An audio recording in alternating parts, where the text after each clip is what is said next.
শুরু করা যাক আলুর পরোটা রেসিপি। দেখো, প্রথমে আমি ময়দা আটা সমান পরিমাণে নিয়ে নিয়েছি, যতটা তোমার প্রয়োজন ততটা নেবে। তারপর ওর যে সাদা তেল আর নুন দিয়ে একটা ময়ান দিয়ে দিলাম, একটা ময়ানের মতো করে নিলাম। তারপর আমি আলুটা সেদ্ধ করে রেখেছিলাম, সেটা একটু ম্যাশড করে নিয়েছি।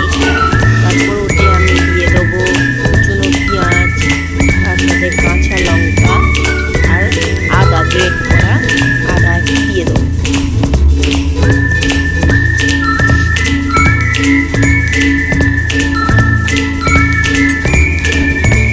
তারপর দিয়ে দিলাম শুকনো কড়াইয়ে ভেজে রাখা গোটা ধনে আর গোটা জিরে, তোমরা চাইলে বাড়িতেই বানাতে পারো।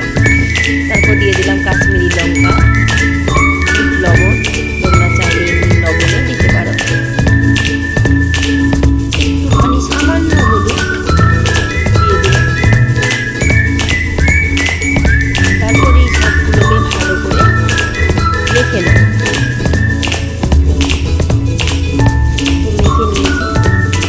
এবার আমি আটা আর ময়দার যে মিশ্রণটা ছিল সেটাতে আমি আলুটা দিয়ে ভালো করে মেখে নেব।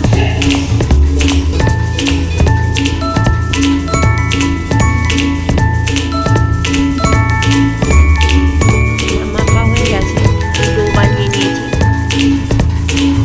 দেখো তোমরা, এই দেখো আমার পরোটা গোল করে বেলে নিয়েছি আমি।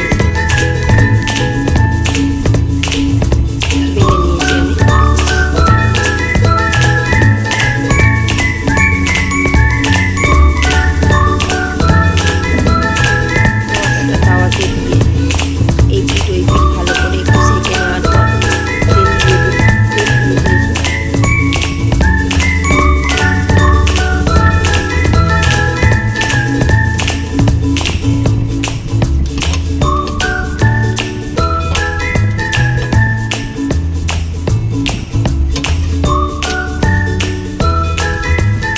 তেল দিয়ে ভালো করে এই পিঠ ওই পিঠ ভেজে নেবে, নাহলে একটু কাঁচা কাঁচা লাগবে।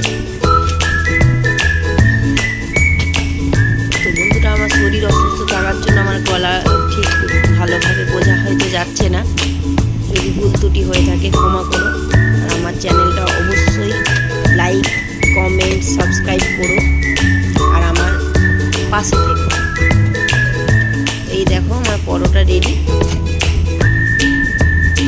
বাড়িতেই বানিয়ে নাও খুব সহজে।